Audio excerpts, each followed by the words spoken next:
तेरा पाकिस्तान है, ये मेरा पाकिस्तान है। इस पे दिल कुर्बान, इस पे जान भी कुर्बान है। वो इस पे दिल कुर्बान, इस पे जान भी कुर्बान है।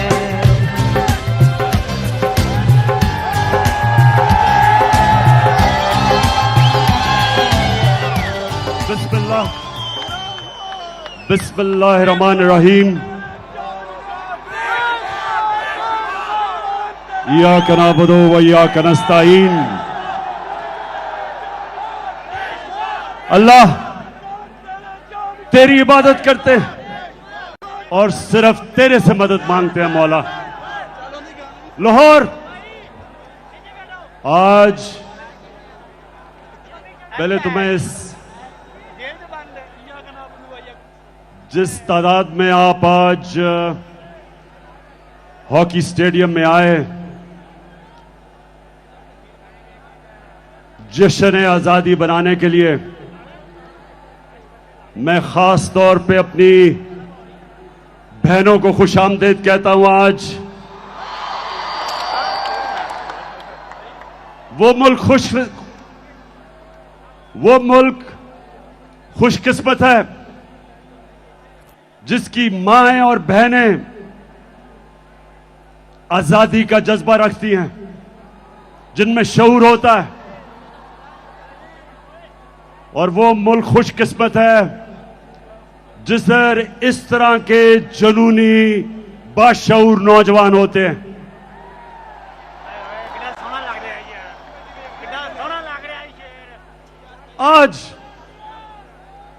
आज आपने तहम्मुल से और बड़े गौर से मेरी बात सुननी है। मैंने आज आपको हकीकी आजादी का रोड मैप देना है, रास्ता बताना है। और मैंने आखिर में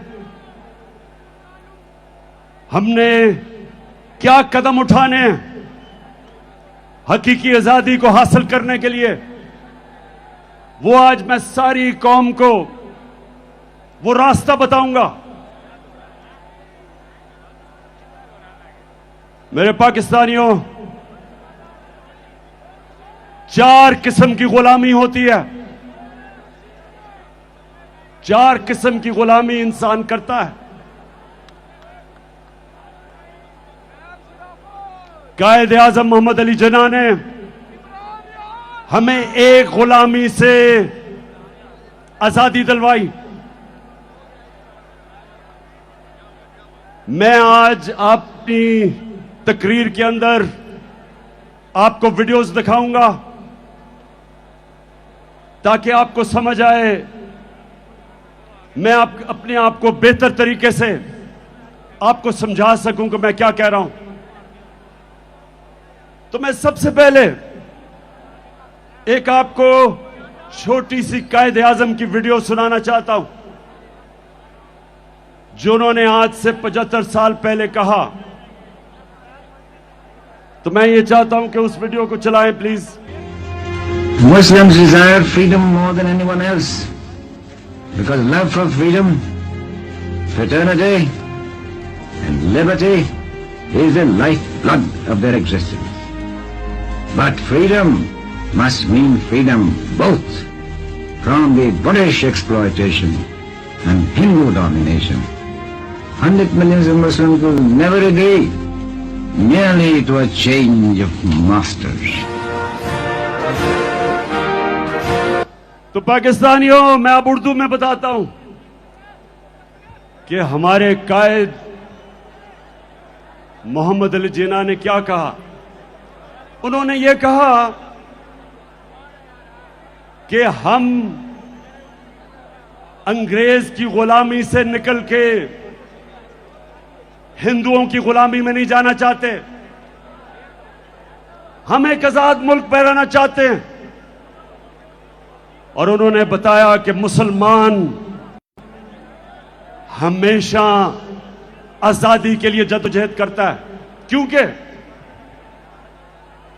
क्योंकि मेरे पाकिस्तानियों, जब पाकिस्तान बन रहा था तो एक नारा था कि पाकिस्तान का मतलब क्या, और मेरा तेरा रिश्ता क्या। अब ला इलाहा इल्लल्लाह का मतलब, ये मेरी कौम ये गौर से सुन लो, क्योंकि मैं जो आगे आपको बताने जा रहा हूं, हमने कैसे मुकम्मल तौर पे हकीकी आजादी हासिल करनी है। ये याद रखें कि हम अल्लाह से जब कलमा पढ़ते हैं तो अपना अल्लाह से वादा करते हैं कि अल्लाह तेरे अलावा हम किसी के सामने नहीं झुकेंगे। इसको सब समझ जाओ कि हमें बताया गया था शुरू में कि सिर्फ पत्थर के बुतों के सामने झुकना शिर्क है। आहिस्ता आहिस्ता हमें समझ आई, जैसे जैसे मेरी उम्र गुजरी तो मुझे समझ आई कि जब भी अपने जमीर का आप सौदा करते हो और राय हक से हटते हो और किसी भी झूठे खुदा के सामने झुकते हो, पैसे के बुत और सबसे खतरनाक गुलामी का बुत खौफ का बुत है जो इंसान को गुलाम बना देता है। और कभी भी एक गुलाम कौम ऊपर नहीं आ सकती। गुलाम सिर्फ अच्छे गुलाम बनते हैं। इसलिए बड़ी जद्दोजहद के बाद, लाखों कुर्बानियों के बाद पाकिस्तान बना। मैं ज़मान पाक में बड़ा हो रहा था। लाहौर के लोगों सुनो, उस वक्त जो बॉर्डर क्रॉस करते हुए कत्लेआम हुई, हम बड़े होते हुए कितने लोगों को जानते थे जिनके सारे खानदान कत्ल हो गए, लाखों लोग मरे। हमारा घर नहर पे ज़मान पाक पे, मेरी वालदा बताती हैं कि वो शाम को जब कभी नहर के ऊपर सैर करने जाती थी तो वहां इतने लोग बैठे होते थे जो हिंदुस्तान से आए, और एक एक दुख भरी कहानी सुनाता था कि सारा का सारा खानदान कत्ल हो गया। एक दफा मेरी वालदा ने कहा कि बड़ी औरतें, 5-6 औरतें भागी भागी आ रही थी, उनसे पूछती हैं कि पाकिस्तान आ गया। मेरी वालदा ने कहा ये पाकिस्तान है। उधर ही बैठ गई और फिर उन्होंने बताया सारे उनके आदमियों को कत्ल कर दिया, जो उनकी नौजवान बेटियां थी उनको उन्होंने अगवा कर लिया, सिर्फ बेचारी वो औरतें बची। तो इस तरह की हमने कहानियां सुनी है। ये कुर्बानियों के बाद हमारा मुल्क आजाद हुआ था। और जो सबसे जुल्म गुलामी करती है, इंसान के इज्जत नफ्स को खत्म कर देती है, एक इंसान में एहसास कमतरी डाल देती है। हम जब बड़े हो रहे थे, हमें याद है यहां लाहौर जमखाना में हम जाते थे तो लाहौर जमखाना और पंजाब क्लब के लोग इस तरह रहते थे जैसे वो अंग्रेज हैं। क्लब्स के अंदर अंग्रेजी बोली जाती थी, सिर्फ बैरों के साथ उर्दू बोलते थे, और जब उर्दू बोलते थे तो वो बिलावल भुट्टो की तरह बोलते थे कि बारिश आटा है।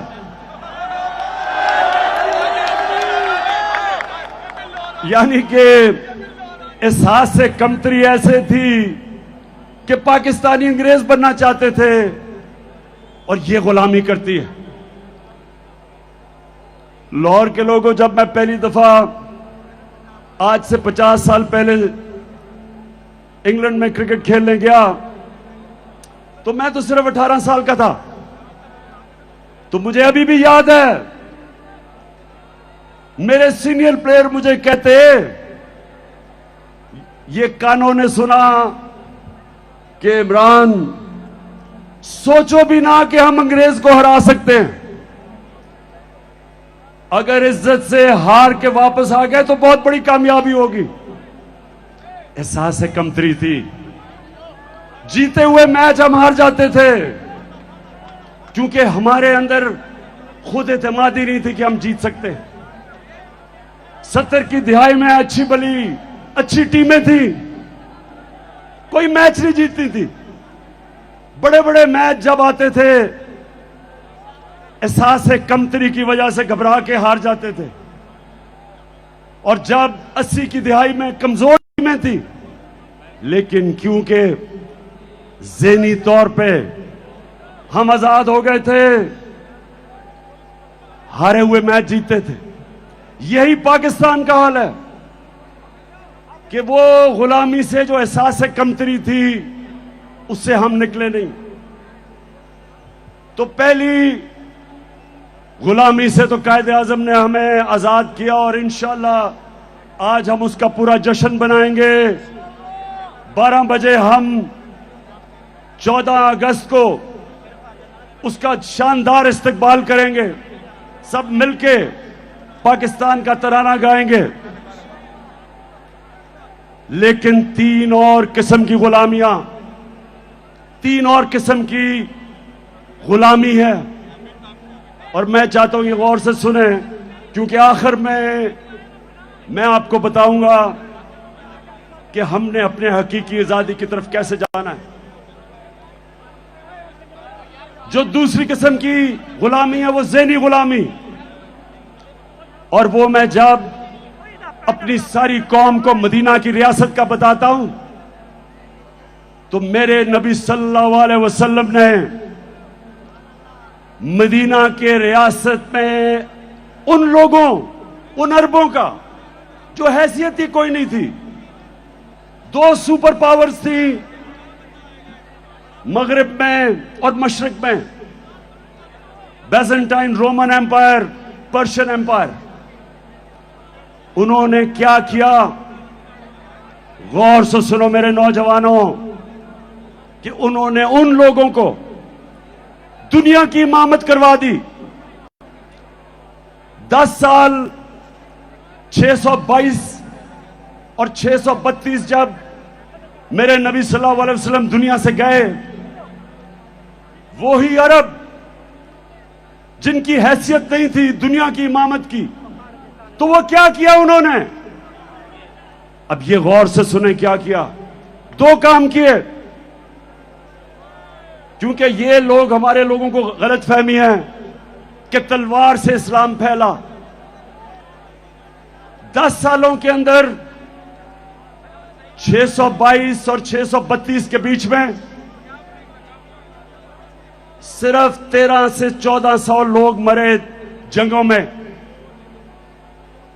फिर से सुन लें, 10 सालों में दोनों तरफ सारी जंगों में 1300 से 1400 लोग मरे, लेकिन सारे अरब में इस्लाम फैल गया। वो तलवार से इनकलाब नहीं आया था, वो फिक्री इनकलाब था, ज़हनों के अंदर इनकलाब आया था। और वो मैं चाहता हूं दूसरी चीज कि आप समझें कि हमने कैसे अपनी नबी की सीरत के ऊपर चलते हुए इस मुल्क के नौजवानों को ज़हनी तौर पे आजाद करना है। 2 चीजें की उन्होंने।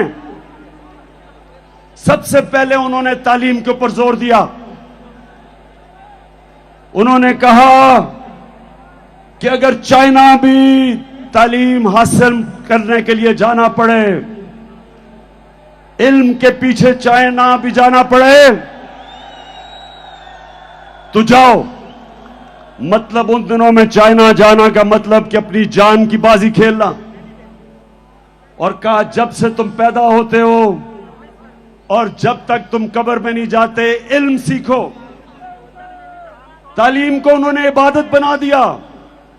आलिम का दर्जा उन्होंने ऊपर उठा दिया, जो जहालत की गुलामी थी उससे आजाद किया। और दूसरी आजादी, ये खास तौर पे आप सुन लो, दूसरी उन्होंने ज़हन कैसे आजाद किए? उन्होंने इंसानों को बताया कि ये जो खौफ है, पाकिस्तानियों गौर से सुनो, क्योंकि ये खौफ आपके ऊपर तारी किया जा रहा है आजकल, इससे मेरे नबी ने लोगों को कैसे आजाद किया? क्योंकि जो खौफ की गुलामी है वो सबसे खौफनाक गुलामी है। मैं बार बार लोगों को मिसाल देता हूं करबला की। मुसलमानों की तारीख में जो सबसे बड़ा सानिया हुआ, सबसे बड़ी ट्रेजेडी हुई, करबला के अंदर जब हजरत इमाम हुसैन पहुंचे तो कूफा के लोगों को पता था कि हजरत इमाम हुसैन राय हक पे हैं, उनको पता था। लेकिन यजीद के खौफ की वजह से, उसके जुल्म से डर के उन्होंने उनकी मदद नहीं की। और हमेशा कूफा के लोगों ने बाद में पछताए कि क्यों नहीं हमने उनकी मदद की और इस्लाम की तारीख की सबसे बड़ी ट्रेजेडी होने दी। तो नबी ने लोगों को कैसे आजाद किया खौफ से? उन्होंने कहा 3 सबसे बड़े खौफ हैं इंसान के। सबसे बड़ा खौफ मौत का खौफ, दूसरा खौफ कि मैं जलील ना हो जाऊं, मैं फेल ना हो जाऊं, और तीसरा खौफ मेरी रिस्क ना चली जाए, मेरी नौकरी ना चली जाए, मेरी बिजनेस ना बंद हो जाए। ये 3 खौफ की वजह से इंसान अपने जमीर पे कॉम्प्रोमाइज करता है, इंसान राय हक पे चढ़ने से डरता है, इन 3 खौफ की वजह से। मैं जब पॉलिटिक्स में आया तो मैं जब पढ़े लिखे लोगों को कहता था कि मेरे साथ आओ पॉलिटिक्स में, अगर पॉलिटिक्स में करप्ट लोग हैं तो ईमानदार लोगों को आना चाहिए। मुझे अफसोस से कहना पड़ता है कि पढ़े लिखे और ईमानदार लोग ज्यादातर मुझे कहते थे पॉलिटिक्स बड़ी गंदी है, हमें जलील कर देंगे। मैं आज भी लोगों को कहता हूं, ये जो मेरे घटिया मुखालिफ 26 साल से मेरे किरदार कुशी कर रहे हैं, 26 साल से मेरे ऊपर इन्होंने हर किस्म का किताबें मेरे ऊपर गंदी लिखवाई, हर किस्म के मेरे ऊपर इन्होंने बदनाम करने की कोशिश की। लेकिन अल्लाह की शान देखो, आज अब किस तादाद में आए हुए हैं और मुझे हौसला अफजाई कर रहे हैं।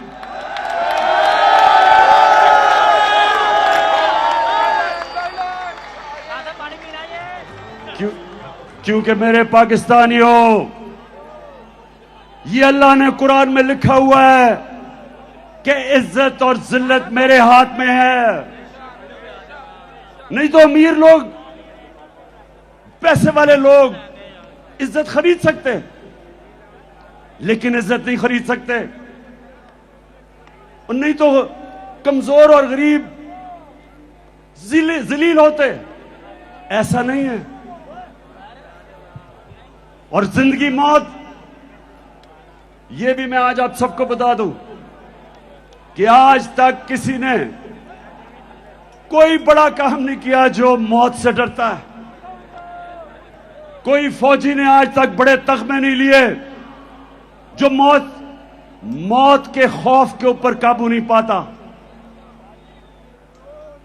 पहला आदमी जो माउंट एवरेस्ट पे चढ़ा था, सबसे ऊंचा पहाड़ दुनिया में, एडमंड हिलरी, उससे पहले जितनों ने भी कोशिश की थी माउंट एवरेस्ट पर चढ़ने की, या वो मर गए थे और या फेल हो गए थे। तो जब वो पहला आदमी माउंट एवरेस्ट पर चढ़ा, उसने अपने मौत के खौफ के ऊपर काबू पाया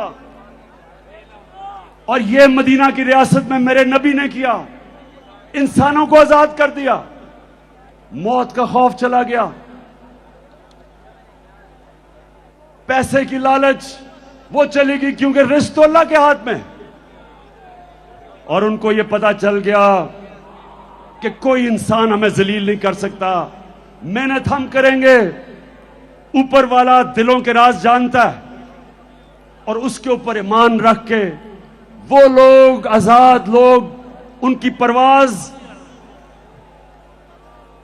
जिस तरह अल्लाह कुरान में कहता है कि जब इंसान, सबसे अजीम मखलूक अल्लाह की, इंसान फरिश्तों से भी ऊपर चला जाता है, लेकिन जब गिरता है जानवरों से भी नीचे चला जाता है। तो हमारे हाथ में अब पाकिस्तानियों ये ज़हनी आजादी की तहरीक कि हमें पहले इत्मीनान होना चाहिए कि हम नबी सल्लल्लाहु अलैहि वसल्लम की उम्मत है, दुनिया के सबसे अजीम लीडर की उम्मत है। हमें ये जमीन में चूंटियों की तरह रेंगने की जरूरत नहीं। हम हाथ फैला के दुनिया के सामने क्यों फिरते हैं? हम वो कौम है, पाकिस्तान वो कौम है जो 27वीं रमजान पे पाकिस्तान बना था। अल्लाह ने इस मुल्क को हर किस्म की नेमत दी है, लेकिन कोई भी कौम जो गुलाम होती है, गुलाम ज़हनियत की, वो कभी उसकी परवाज ऊपर नहीं होती।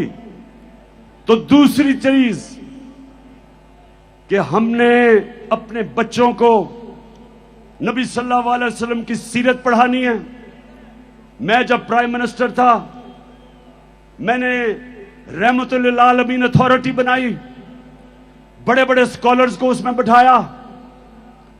उस अथॉरिटी का मकसद यह था कि कॉलेजेस और स्कूलों में हमारे नबी सल्लल्लाहु अलैहि वसल्लम की जिंदगी हमारे बच्चों को बताएं, ताकि उनके कैरेक्टर मजबूत हों, ताकि वो ज़हनी तौर पे आजाद हों।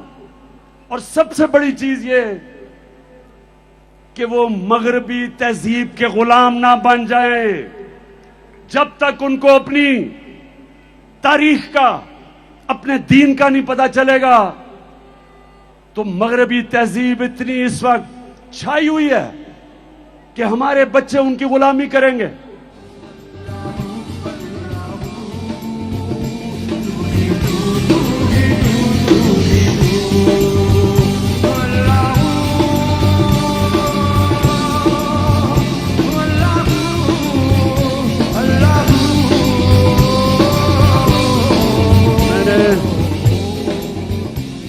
और तीसरी गुलामी जिससे हमने आजाद होना है,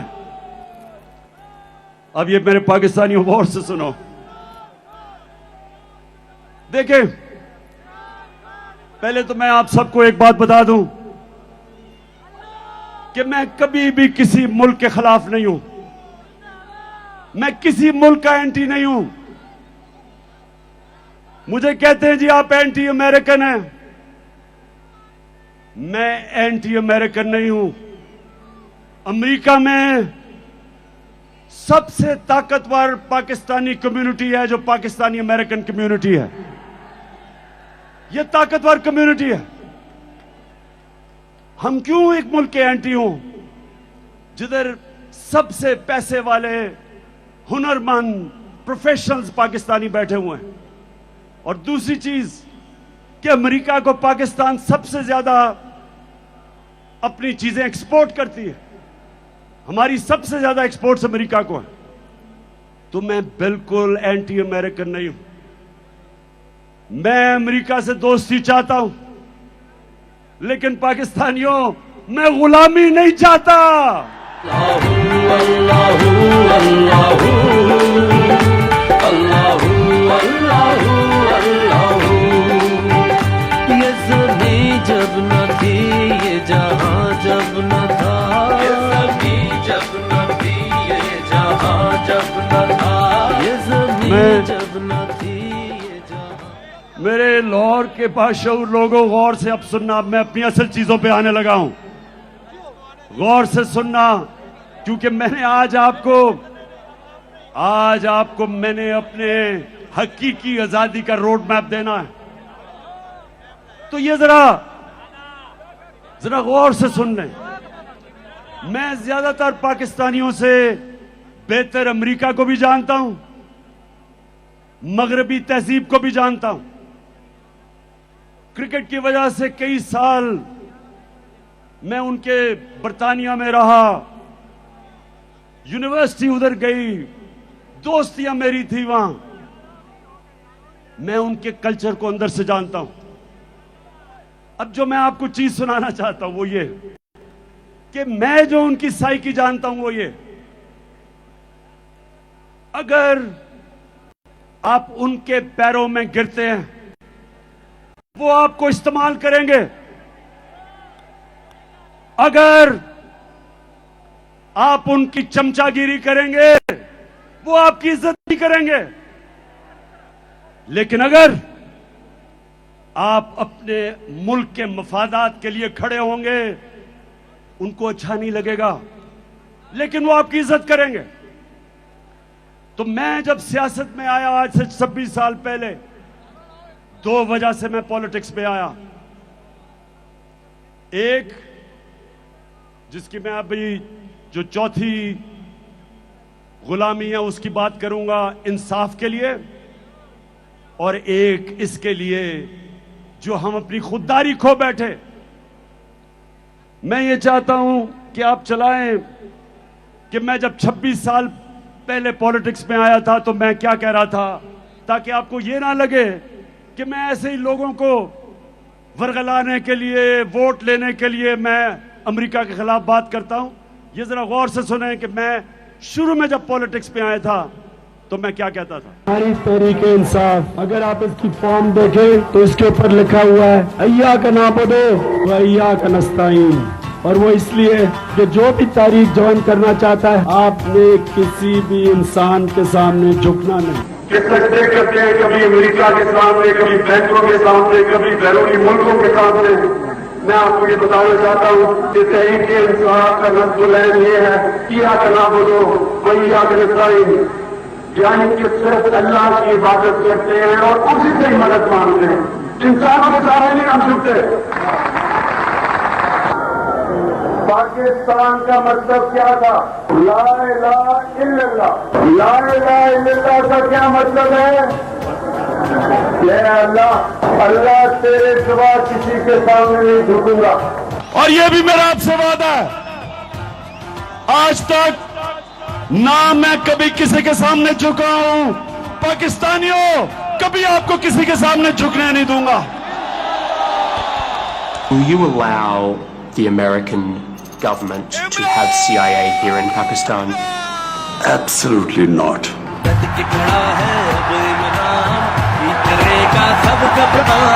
नया बनेगा पाकिस्तान, नया बनेगा पाकिस्तान, नया बनेगा पाकिस्तान। मैं ये मेरे पाकिस्तानियों ये आपको इसलिए बता रहा हूं कि मैं वो पाकिस्तानी था जिसको अल्लाह ने सबसे ज्यादा शोहरत दी।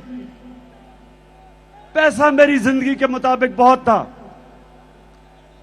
मुझे क्या जरूरत पड़ी थी कि अगर मैं जाती मफादात के लिए पॉलिटिक्स में आता, कि जिस इंसान को अल्लाह ने सब दिया था उसको क्या जरूरत पड़ी थी कि 26 साल अपनी जिंदगी के पॉलिटिक्स में गुजारे और इन गंदे लोगों के साथ मथा लगाए।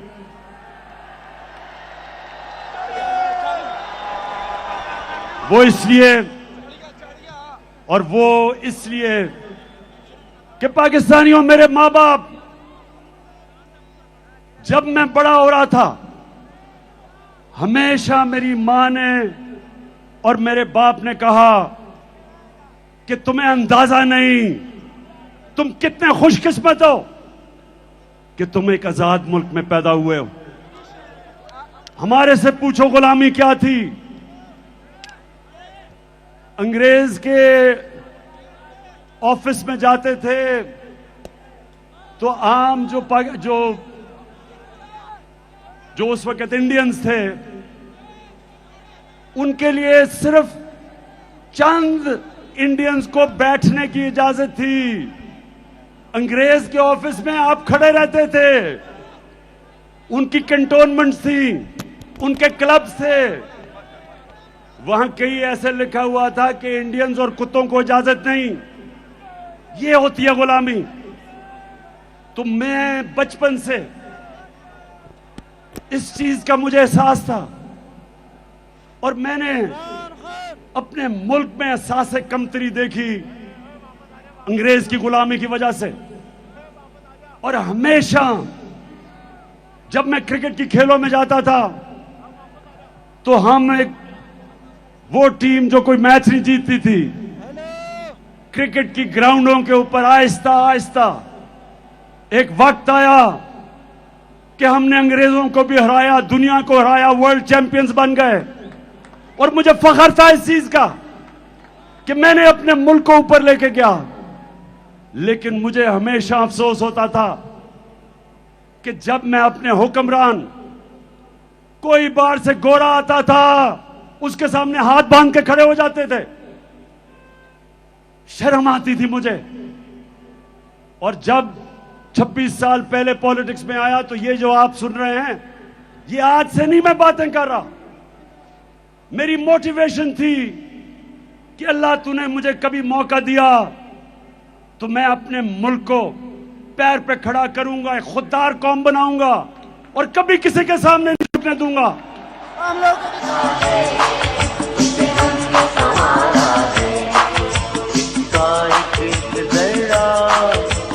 जान से प्यारा है इसका एक जरा, हमें जान से प्यारा है।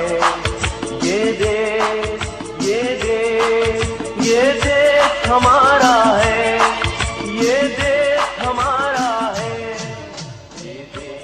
तो मैं अब जरा आपको वीडियोस दिखाऊंगा, जरा संभल के देखना। इन लोगों की मैं बात कर रहा हूं जो हमें शर्मिंदा करवाते थे, जिनको अपनी तो इज्जत नहीं थी, कौम की भी इज्जत मिट्टी में लगा देते थे। तो सबसे पहले हमारा डिफेंस मिनिस्टर और फॉरेन मिनिस्टर, वो जरा अमेरिका के मुतालिक क्या कह रहा है, जरा दिखाओ। अमेरिका जो है अगर जो है वो चाहे तो इस वक्त पाकिस्तान के लिए इतनी माशी जो है डिफिकल्टीज क्रिएट कर सकता है कि मैं समझता हूं कि हो सकता है हम जो हमारा ऑयल बिल जो है अदा करने के लिए हमारे पास पैसे ना रहे। ऑलरेडी जो माशी हालात जो है हमारे इंतहाई मखदूश हैं। ये सारे वेंटिलेटर जो है ना, ये लगे हुए हैं अमेरिका की मर्जी से लगे हुए हैं। अमेरिका चाहे तो ये सारे के सारे जो हमें जो इस वक्त ड्रिप्स लगी हुई हैं या वेंटिलेटर लगे हैं, पाकिस्तानियों, ये डिफेंस मिनिस्टर, फॉरेन मिनिस्टर ये कह रहा है कि अमेरिका ने हमें वेंटिलेटर पर रखा हुआ है, जब चाहे वो खींच दे और हम मर जाएंगे।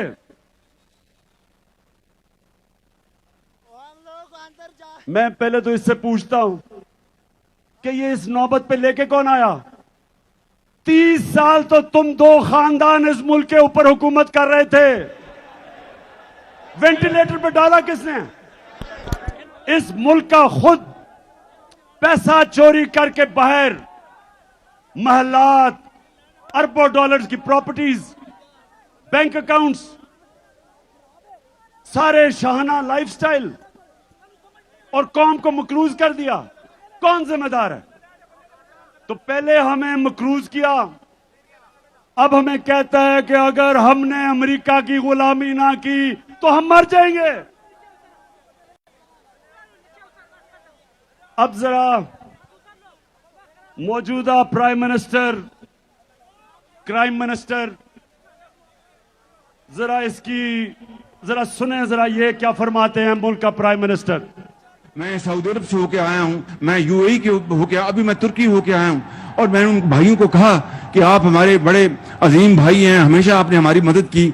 और मैंने यही कहा, जब मैं आया हूं तो आप समझेंगे शायद ये मांगने आया है। मैं मांगने नहीं आया, लेकिन मजबूरी है। जिस तरह माजी में 75 साल में आपने हमारा हाथ बटाया है, कुछ अर्सा आप हाथ बटा। मैंने कहा मैं वादा करता हूं कि इंशाअल्लाह हम पूरी कौम हम मिलकर दिन रात मेहनत करेंगे, पसीना गराएंगे, अपने पांव पे खड़े होंगे। अब मुझे बताएं, पाकिस्तानियों मुझे बताएं आप कि जब आप मुल्क का प्राइम मिनिस्टर और उस मुल्क का डिफेंस मिनिस्टर ये कहते हैं कि अमेरिका के बगैर हम जी नहीं सकते, तो मुझे बताएं आप सबकी क्या इज्जत होगी? हरे पासपोर्ट की दुनिया में क्या इज्जत होगी? जिस मुल्क के प्राइम मिनिस्टर भिखारियों की तरह फिरते हैं, उस कौम के शहरियों की दुनिया में क्या इज्जत होगी? और मैं इसलिए पॉलिटिक्स में आया था क्योंकि मैं इंटरनेशनल क्रिकेट खेलता था और मुझे पता था कि हम जब दुनिया में जाते थे तो हमारे पासपोर्ट की हमें किस तरह बेइज्जत होना पड़ता था। वो इसलिए कि जब हुक्मरान भिखारियों की तरह अपनी बाहर जायदादें डॉलर्स बाहर और मुल्क को मकरूज करके और फिर झुके सामने। अब जरा देखें कि पाकिस्तान का प्राइम मिनिस्टर नवाज शरीफ जब प्रेसिडेंट ओबामा से मिला तो जरा उसको फरमाएं, उसकी जरा देखें कि हालत क्या थी, कंपें टांग रही थी।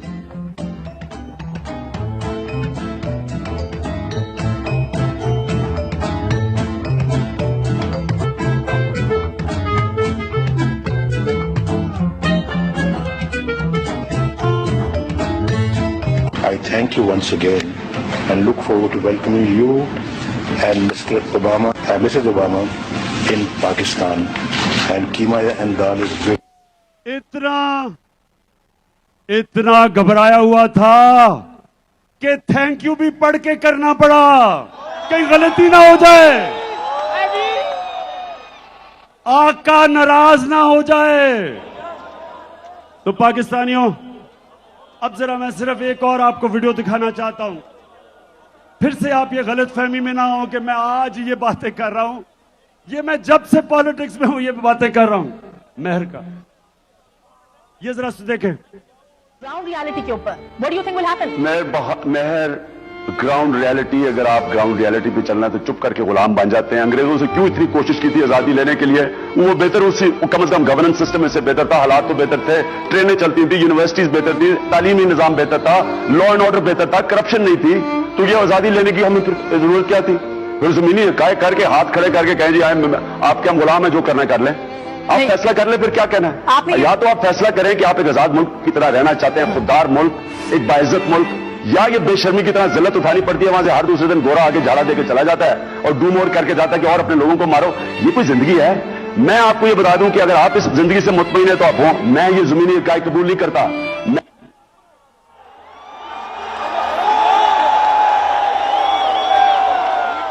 सो पाकिस्तानियों जरा गौर, अभी 12 बजे तक मैंने अभी जरा आखिर पॉइंट पे भी आना है, लेकिन मैं ये समझाना आपको चाह रहा हूं कि मेरा जो कायद था, कायद आजम मोहम्मद अली जिन्ना, अपनी तारीख की किताबें पढ़ें।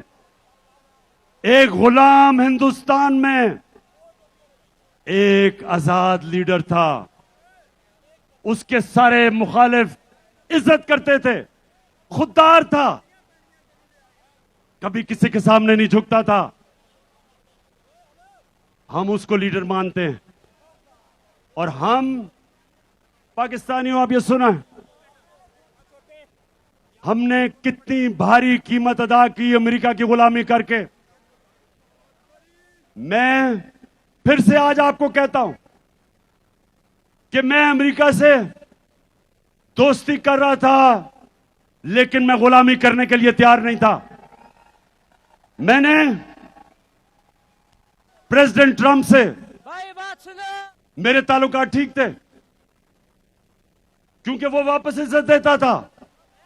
जब मैं वॉशिंगटन गया, अपनी पाकिस्तानी कम्युनिटी अमेरिकन से पूछे कि जिस तरह का उसने प्रोटोकॉल मुझे दिया, कितने और पाकिस्तानी प्राइम मिनिस्टर्स को दिया पहले, क्योंकि वो इज्जत करते हैं उनकी जो अपनी इज्जत करवाते हैं। मैं जिधर उनसे मुखालफत करता हूं वो ये कि उन्होंने धमकी दी जनरल मुशर्रफ को और कहा कि पाकिस्तान को अमेरिका की जंग में अगर शामिल ना किया, आपने शिरकत ना की, तो पाकिस्तान को वो तबाह कर देंगे। बदकिस्मती से हमारा लीडर उस वक्त जनरल मुशर्रफ घुटने टेक गया और पाकिस्तानी कौम ने बाहरी कुर्बानी अदा की उसके लिए। जो अमेरिका में दहशतगर्दी हुई थी, न्यूयॉर्क में 2500 अमेरिकन मरा था, उनकी जंग में शिरकत करके 80,000 पाकिस्तानी कुर्बान हुआ। दुनिया की तारीख में पहली दफा गुलामी की यह इंतहा थी कि जंग उनकी लड़ रहे हैं, हमारे फौजी कुर्बानियां दे रहे हैं, हमारे शहरी कुर्बानियां दे रहे हैं, और हमारे ऊपर 400 ड्रोन अटैक किए अमेरिका ने। ड्रोन अटैक का मतलब कि देहातों में जाके बमबारी करके लोग मारते थे। कौन सा मुल्क इजाजत देता है कि कोई और मुल्क फैसला करे कौन सा पाकिस्तान में दहशतगर्द है और आके उसको मार दे? हमारा दहशतगर्द अल्ताफ हुसैन 30 साल से बैठा हुआ है बर्तानिया में, हजारों लोग मरवाए उसने। क्या बर्तानिया पाकिस्तान को इजाजत देगा कि हम अल्ताफ हुसैन के ऊपर ड्रोन अटैक करें? वो नहीं करेंगे। वो कहेंगे ये हमारे कानून के खिलाफ है, अदालत में जाके साबित करो कि वो दहशतगर्द है। तो हमारे मुल्क में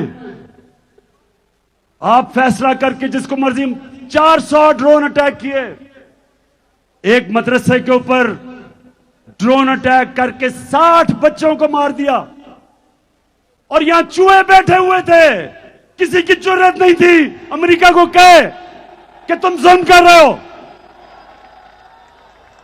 एक तहरीक इंसाफ ने ड्रोन अटैक्स के खिलाफ धरने दिए, बाकी ये जो नवाज शरीफ और आसिफ जरदारी, इनके मुंह से चू नहीं निकलती थी, क्योंकि इनके अरबों डॉलर बाहर पड़े हुए थे और ये डरते थे कि कभी भी इनका पैसा जब्त कर सकते हैं। ये पैसे की पूजा करने वाले हमारे मुल्क में जुल्म हुआ, इन्होंने जुल्म होने दिया, हमें टिश्यू पेपर की तरह इस्तेमाल होने दिया।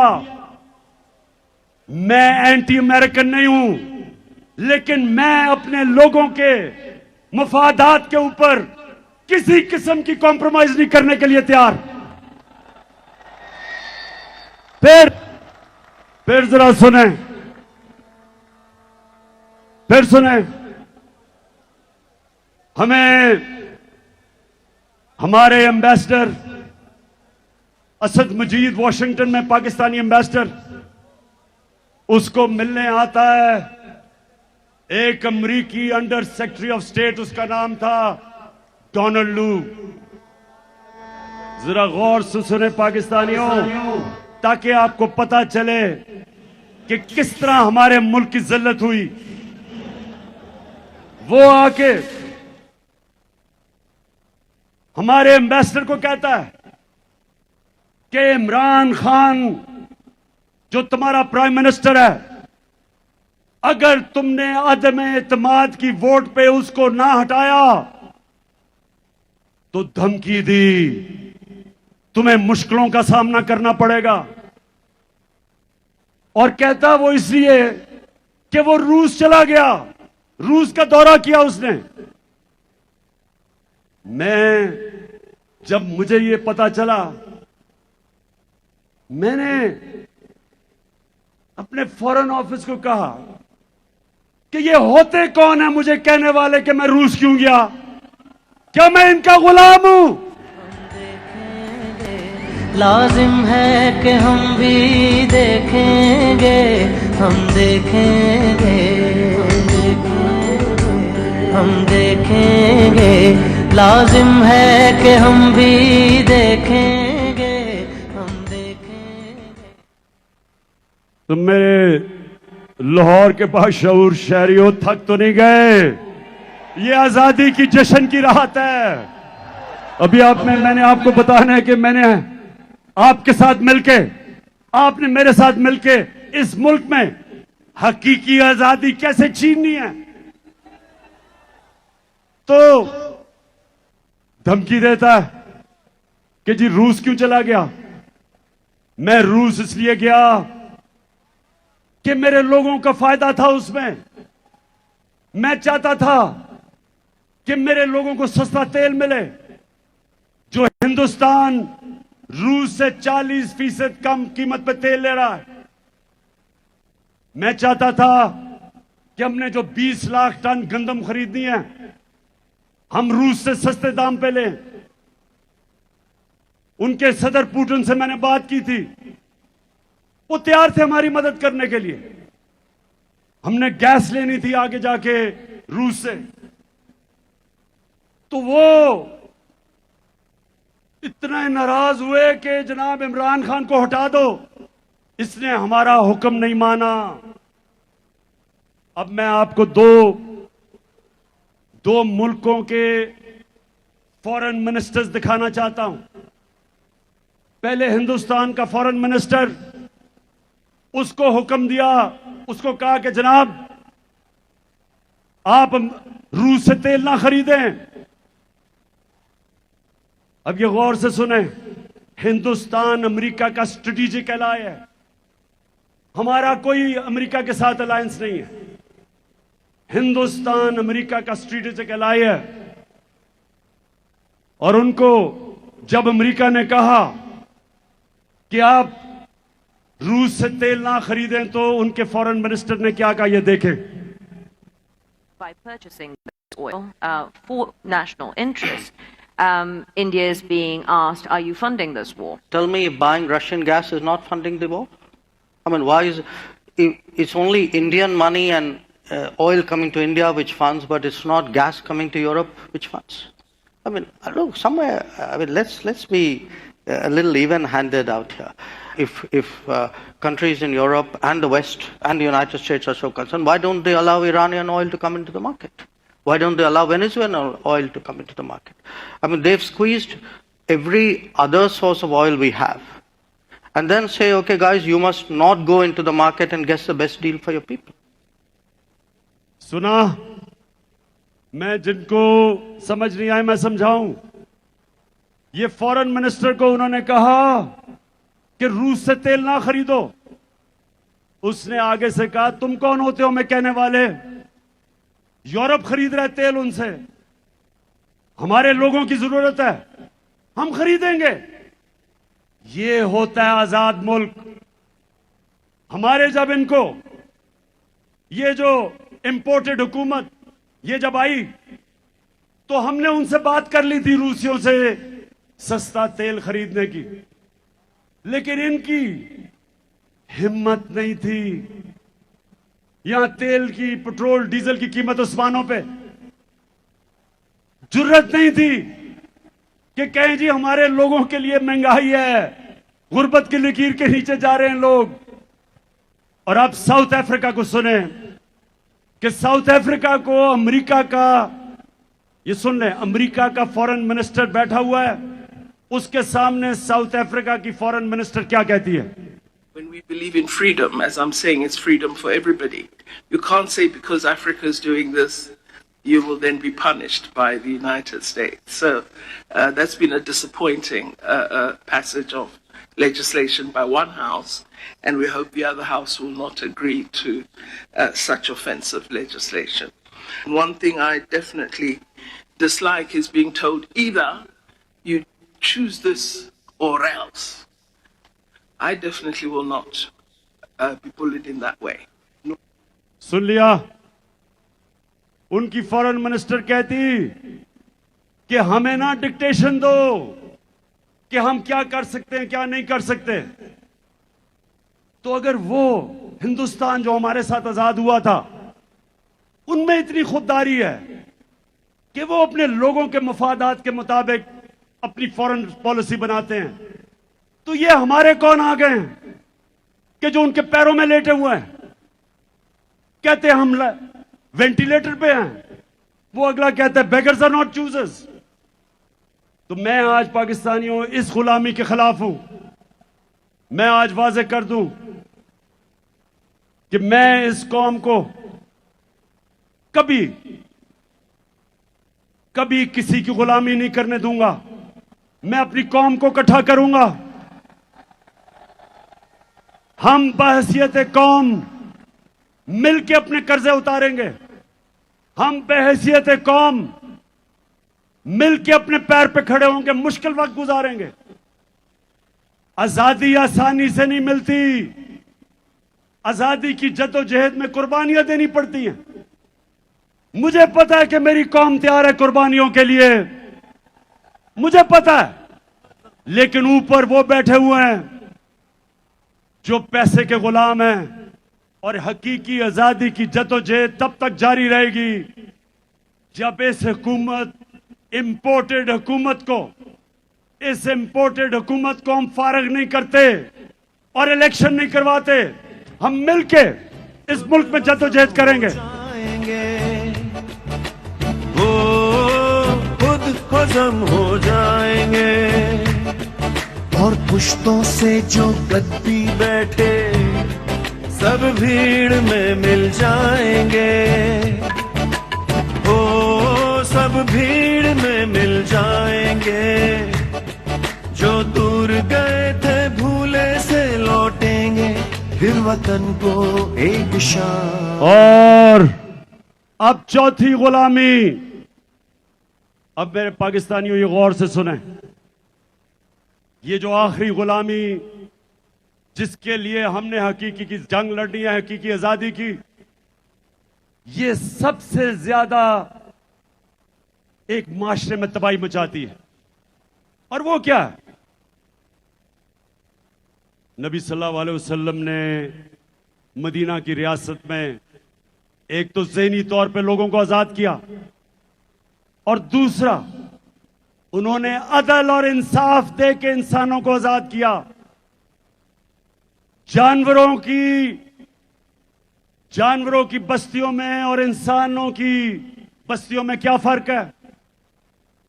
जानवरों की बस्तियों के अंदर जो ताकतवर है वो जो मर्जी करे, कमजोर अपनी जान बचा के फिरता है। कमजोर की कोई अहमियत नहीं, उसके कोई हुकूक नहीं, वो छुपता फिरता है। और ताकतवर जो मर्जी करना चाहे कर सकता है। इसको कहते हैं जंगल का कानून। इंसानी माशरा इंसाफ पे बनता है। इंसाफ का क्या मतलब है? कि कमजोर को ताकतवर से कानून तहफ़्फ़ुज़ देता है, जिसको अंग्रेजी में रूल ऑफ लॉ कहते हैं, जिसको हम कानून की हुक्मरानी कहते हैं। इसके बगैर एक माशरे में लोग आजाद नहीं हो सकते। अब देहातों में निकल जाएं, बेचारा कमजोर आदमी वो फंसा हुआ है थाने कचहरी की सियासत में। उसको हर किस्म की, वो हर जगह जाके उसके मुश्किल। ताकतवर कानून तोड़े, चोरी करे, डाके मारे, उसके पास वसाइल होते हैं, उसको इंसाफ का निजाम नहीं पकड़ सकता। नबी सल्लल्लाहु अलैहि वसल्लम ने मदीना में इंसाफ दे के इंसानों को आजाद किया।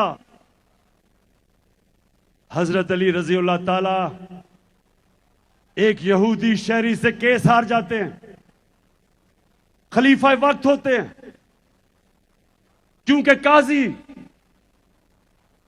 काजी उनके बेटी की गवाही नहीं कबूल करता। आप सोचें कि वो क्या इंसाफ का निजाम होगा कि आम शहरी वक्त के हुक्मरान से केस जीत सकता है, और वो भी एक अकलियत वो मुल्क के हुक्मरान से केस जीत सकती है। ये था इंसाफ का निजाम, और वो इंसाफ के निजाम की वजह से लोग आजाद हो गए। एक बड़ा फेमस वाकया,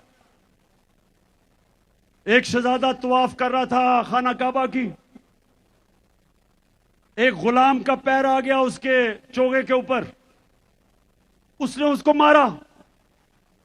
गुलाम ने जाके नबी सल्लल्लाहु अलैहि वसल्लम को बताया कि मेरे से गलती से पैर आ गया और इसने मुझे मारा। नबी सल्लल्लाहु अलैहि वसल्लम ने शहजादे को बुलाया और गुलाम को कहा कि वापस मारो इसको, किसी को इजाजत नहीं, कोई कानून के ऊपर नहीं। मेरे पाकिस्तानियों, इस तरह वो आजाद हुए थे, इस तरह वो माशरा, दुनिया में आजाद लोगों का माशरा ऊपर उठ गया था। हमारे मुल्क में जब तक हम लोगों को उनके हकूक नहीं देंगे, कमजोर को ताकतवर से तहफ़्फ़ुज़ नहीं देंगे, हम लोगों को आजाद नहीं कर सकते। ये बदतरीन गुलामी है। हिंदुस्तान की तारीख, जो ऊपर से आता था, जो भी अटैक करता था हिंदुस्तान को, वो सीधा पहुंचता था पानीपत, जिधर जाके जंग लड़ी जाती थी पानीपत की। क्यों? क्योंकि लोग मुकाबला करने के लिए तैयार नहीं थे, क्योंकि वो गुलाम थे। सिर्फ आजाद माशरे अपनी आजादी के लिए लड़ते हैं। तो मेरे पाकिस्तानियों, मैं अब आपको एक वीडियो दिखाने लगा हूं कि हमारा पुरअमन एहतजाज था 25 मई को, उसमें हमारे साथ पुलिस ने क्या किया। हमारा हक था पुरअमन एहतजाज करने का। ये 3 दफा हमारे दौर में 3 दफा धरने दिए गए। 2 दफा फजलुर रहमान ने, 1 दफा कैंपेन टांगनी बिलावल ने, 2 दफा डीजल ने, 1 दफा कैंपेन टांगने वाली ने। हमने ना कोई रास्ते में रुकावट की, ना कोई मुश्किलें की, ना कोई एफआईआर रजिस्टर की। जरा आप दिखाएं कि 25 को हमारे साथ क्या हुआ। भाई, घर में सिर्फ लेडीज है क्या? आप लोग बगैर किसी वारंट के आप लोग घर में सिर्फ लेडीज और बच्चे, और आप लोग घर के अंदर एंटर हुए हैं। सुबह 4 बजे हुए हैं। ये देख लें, ये क्या कर रहे हैं आप लोग? डराने के लिए आए हैं औरतों को। सिर्फ हम औरतें हैं घर पे और बच्चे हैं। ये आप हमारे घर में क्यों एंटर हो गए हैं? आप हमें हरास करें इतना ओपनली, आप हमारे घर में एंटर हो गए। मुझे नहीं, क्यों दरवाजा तोड़े? नहीं, बदतमीजी नहीं करें क्या? बिल्कुल नहीं, आप शर्म होनी चाहिए।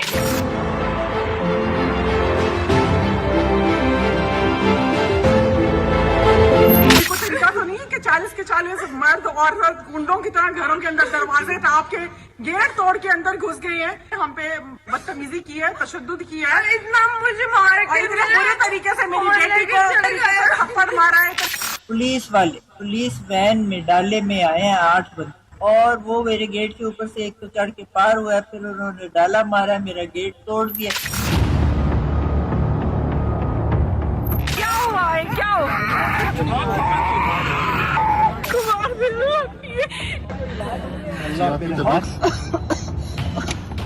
यार उसको सांस नहीं आ रहे। पानी पिए आंटी, पानी पिए, ये ठीक हो जाएगा। पानी पिए आंटी।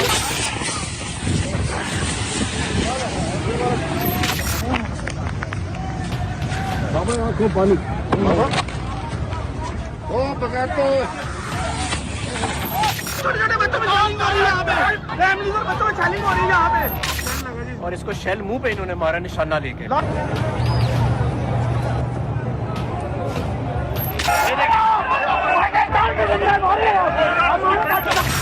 गिर जाएगी भाई, गिर जाएगी।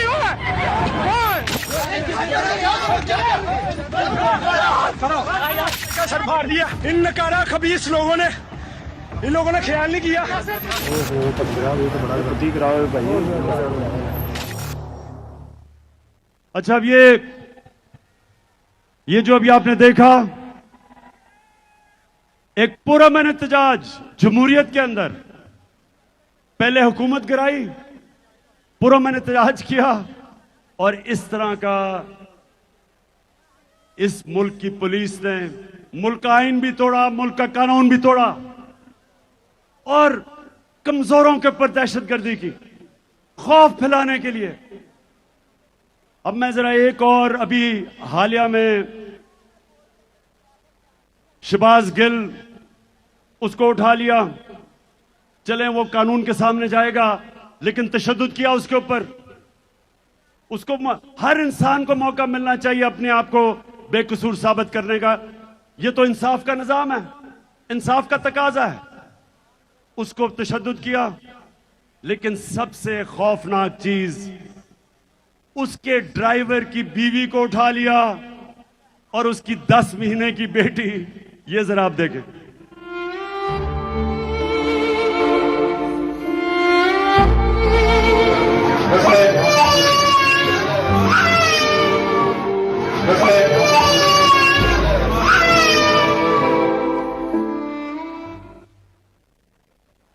ये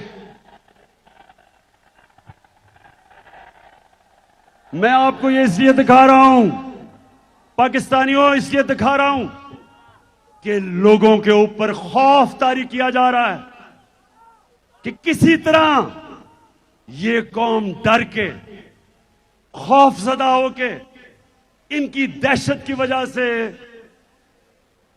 कबूल कर ले ये चोरों और डाकुओं को। जो भी ये कर रहे हैं सारे साजिशी। आज मेरी आवाज कान खोल के सुन लो, ये कौम जो मर्जी अब कर लो, तुम इस कौम को नहीं रोक सकते।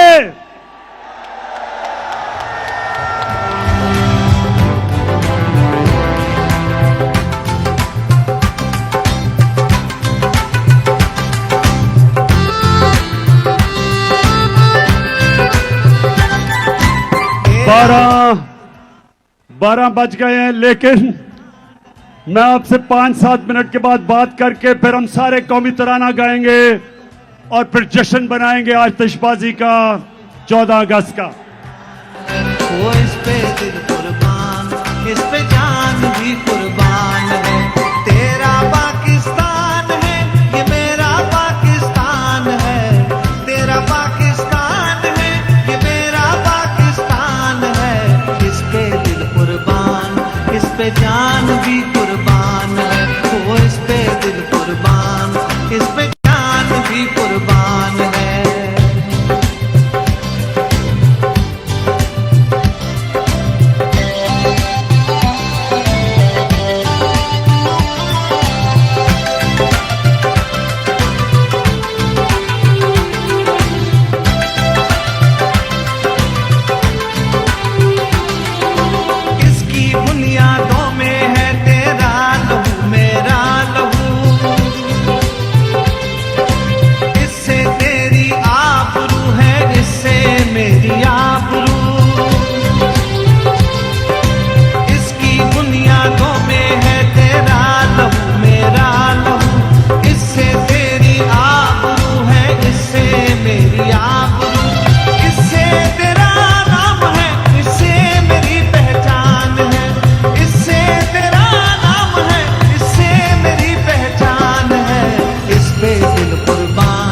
इस पे जान भी कुर्बान है।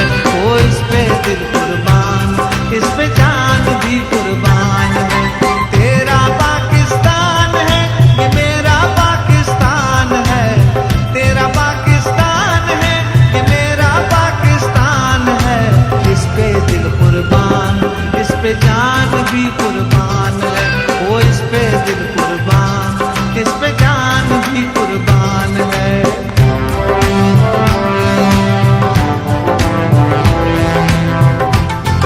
अभी नहीं, अभी नहीं।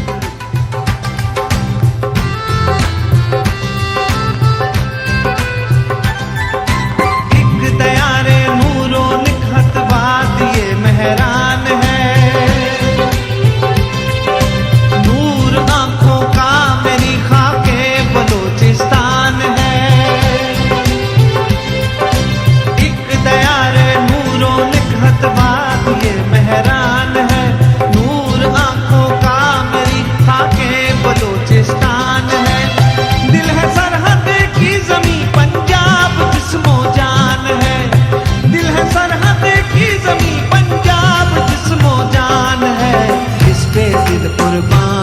इस पे जान भी कुर्बान है, ओ इस पे दिल कुर्बान, इस पे जान भी कुर्बान है। तेरा पाकिस्तान है, ये मेरा पाकिस्तान है, तेरा पाकिस्तान है, ये मेरा पाकिस्तान है, इस पे दिल कुर्बान, इस सबको 14 अगस्त की मुबारक हो। इस पे जान भी कुर्बान है।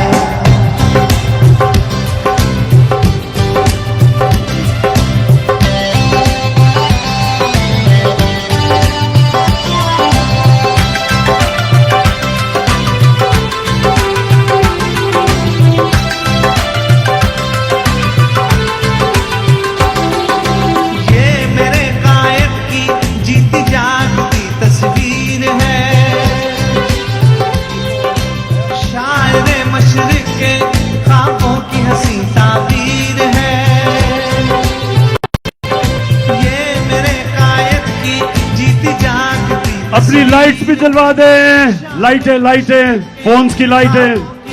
ताबीर है ये वतन, प्यारा वतन, सरमाया है, ईमान है, ये वतन मेरा वतन, माशाल्लाह, सरमाया है, ईमान है, इस पे दिल कुर्बान, इस पे जान भी कुर्बान है, ओ इस पे दिल कुर्बान, इस पे जान भी कुर्बान है। तेरा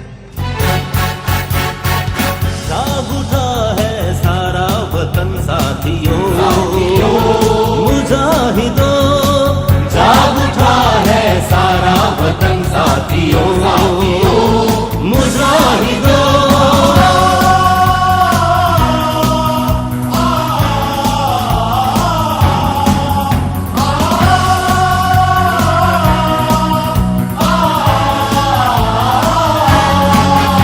आज मजलूम जालिम से टकराएंगे,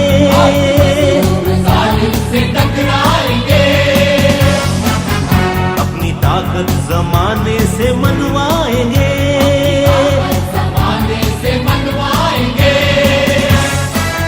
साम्राज्य खुदाओं पे छा जाएंगे। साथ है मर्दोजन सर पे बांधे कफन, साथ है मर्दोजन सर पे बांधे कफन। जाग उठा है सारा वतन साथियों, मुजाहिदों।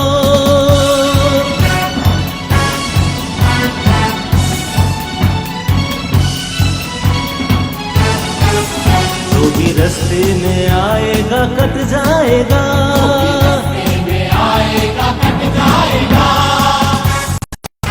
रन का मैदान लाशों से पट जाएगा,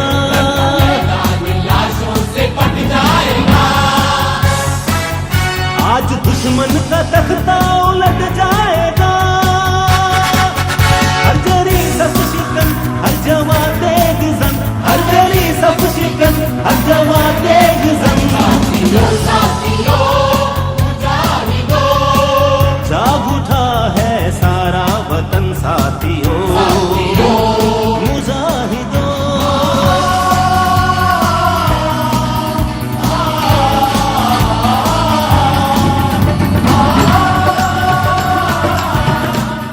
बस अभी और जश्न बनाएंगे, फिक्र ना करो। पहले से मैं अपनी बात खत्म कर लूं। देखें, अब वैसे आज मैंने अपनी जिंदगी में सबसे बेहतरीन 14 अगस्त बनाया।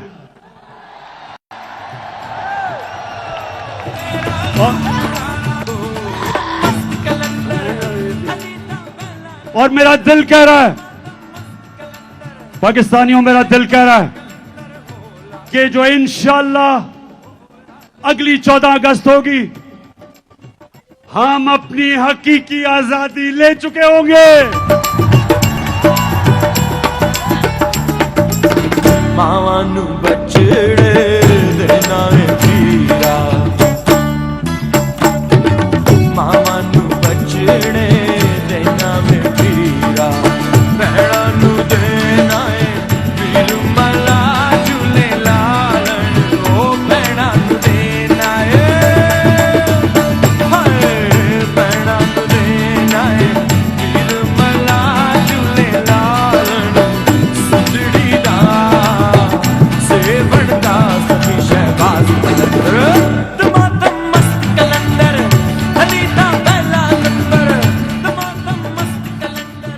अच्छा, अभी फिर जश्न होगा, लेकिन मैं आपको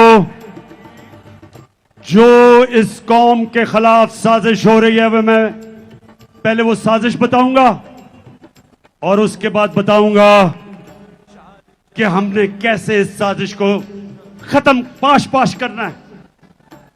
साजिश क्या हो रही है, थोड़ा खामोशी से सुन लें ताकि आपको समझ आ जाए कि जो बैरूनी मुल्क की साजिश जिनके साथ इस मुल्क के मीर जाफर और मीर सादक मिले हुए हैं, जिन्होंने हमारी हुकूमत गिराई, और अब वो क्या साजिश कर रहे हैं, थोड़ी खामोशी से सुने। पहले उन्होंने हमारी हुकूमत गिराई, इनका ख्याल था कि लोग मिठाइयां बांटेंगे, कौम सड़कों पे आ गई, करोड़ों लोग पाकिस्तान की सड़कों पे निकले। सारों ने निकल के कहा कि ये जो तुमने साजिश की है और हमारे मुल्क के ऊपर इस मुल्क के बड़े बड़े डाकुओं को मुसल्लत किया है, कौम सड़कों पे निकलाई। इन्होंने फिर आपके सामने लोगों के ऊपर खौफ तारी करने की कोशिश की। 25 मई को इन्होंने औरतों को, आपने देखा, घरों में घुस घुस के डराया, 3 लोग शहीद हुए। इन्होंने समझा कि अब लोग डर के सहम गए, लेकिन जब पंजाब के बाय इलेक्शन आए, कौम सड़कों पर निकलाई। धांधली के बावजूद हमने इनको शिकस्त दी, फेंटा लगाया। जिस तरह वाहिद कप्तान था मैं जो हिंदुस्तान में गया और हिंदुस्तान के एम्पायरों के बावजूद हिंदुस्तान को फेंटा लगा के आया।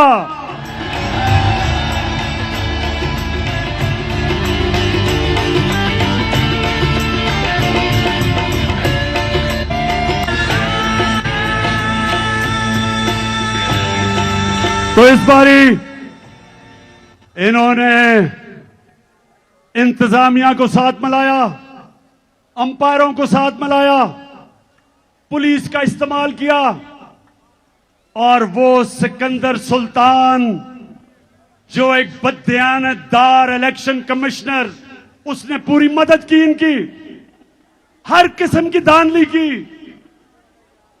और सिकंदर सुल्तान वो तो एक बुज़दिल आदमी है, उसको तो पीछे से एक बूट पड़ा, इसलिए उसने एक जूता पड़ा तो उसने पूरी मदद की।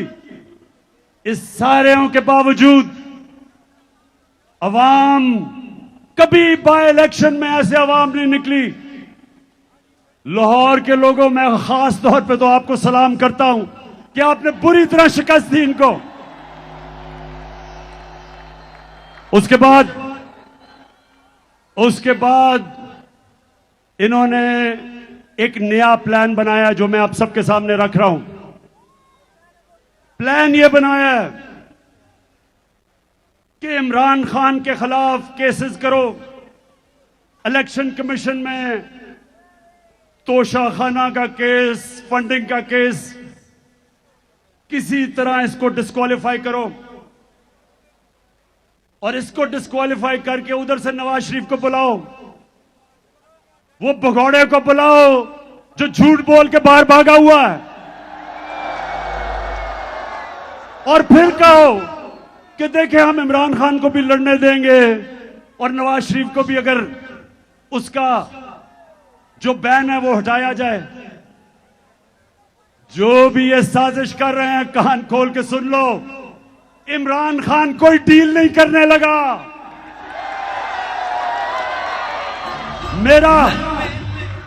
मेरा मुकाबला इस डाकू से ना करो, ये 30 साल से पैसे चोरी कर रहा है। मैं सिर्फ आपको एक छोटी सी वीडियो जरा एंजॉय करेंगे, वीडियो ये जरा गौर से सुने। ये आज से 12 साल आज से 10 साल पहले, ये देखें जरा वीडियो।